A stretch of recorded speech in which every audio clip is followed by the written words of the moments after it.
crucifiés avec lui, afin que nous ne fussions plus asservis au péché. Romains 6,6.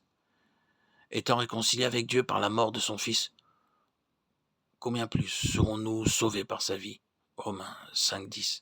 Écrit l'apôtre Paul aux Romains, tandis qu'il développe à leurs yeux le plan merveilleux de l'amour rédempteur. C'est que tous ceux qui sont réconciliés et justifiés doivent régner dans la vie. Romains 5,17. Autrefois, le péché régnait sur eux. Maintenant, la grâce doit régner par Jésus-Christ. Quelqu'un demandera peut-être, continuerons-nous à pécher pour que Dieu manifeste sa grâce abondante? Romains 6,1.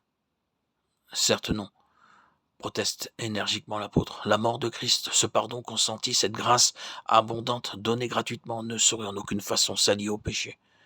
Il est vrai que Dieu fait grâce aux pécheurs à cause de Christ, mais en Jésus nous sommes morts au péché. Comment donc y vivrions-nous encore? Romains 6,2. À mesure qu'il expose aux Romains le message qu'il a directement reçu du Seigneur, l'apôtre Paul devient de plus en plus véhément et s'exprime avec une émotion grandissante. C'est qu'il a compris, lui, la tragédie du calvaire ou le péché de l'homme. Bien plus sûrement que les soldats romains dressa la croix d'infamie. Il a compris toute l'étendue de la chute, toute la laideur du péché, de ce péché qui entraîna la mort ignominieuse du saint et du juste. Quoi, s'écrie-t-il, sous le coup d'une poignante émotion à la seule idée qu'une telle chose soit possible? Quoi, nous continuerions à pécher lorsque Christ est mort? Et de quelle mort? Pour nous soustraire à l'esclavage du péché? Non, certes, le péché a abondé, mais la grâce surabonde et peut briser les chaînes du pécheur. Et il expose de façon si lumineuse la portée, les répercussions de la mort du Seigneur, qu'aucun disciple à Rome ne pouvait plus ignorer la signification du sacrifice du calvaire. Notre vieil homme, notre ancienne nature, enclin au mal, ont été crucifiés avec Christ. Le voilà le message de délivrance, après quoi soupire toute âme qui gémit sous le poids du péché. Nous tous, qui avons été baptisés en Christ, nous avons été baptisés en sa mort. La croix du Seigneur et son tombeau restent à jamais comme un abîme, placé entre nous et notre passé, nous et le péché.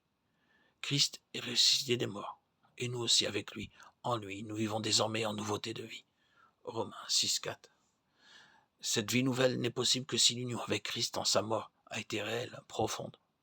Une simple adhésion de l'intelligence ne suffit pas. Il faut que, par la puissance d'un esprit, le racheté soit si intimement uni à son Sauveur, qu'il partage vraiment la ressemblance avec lui en sa mort. Romains 6,5.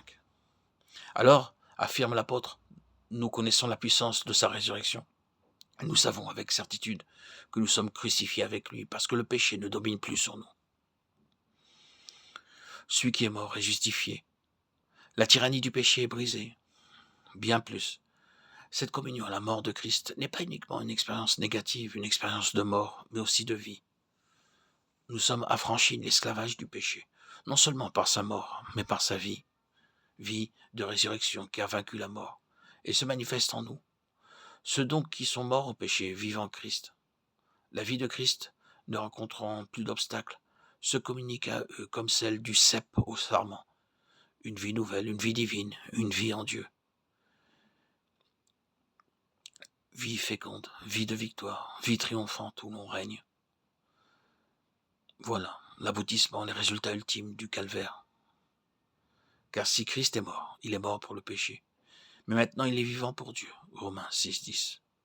Vous donc aussi considérez que vous êtes mort au péché, refusez qu'il domine sur vous d'aucune manière, et vivez pour Dieu en Jésus-Christ. Demeurant en Christ qui est notre vie, nous devons régner dans la vie par lui, notre Seigneur.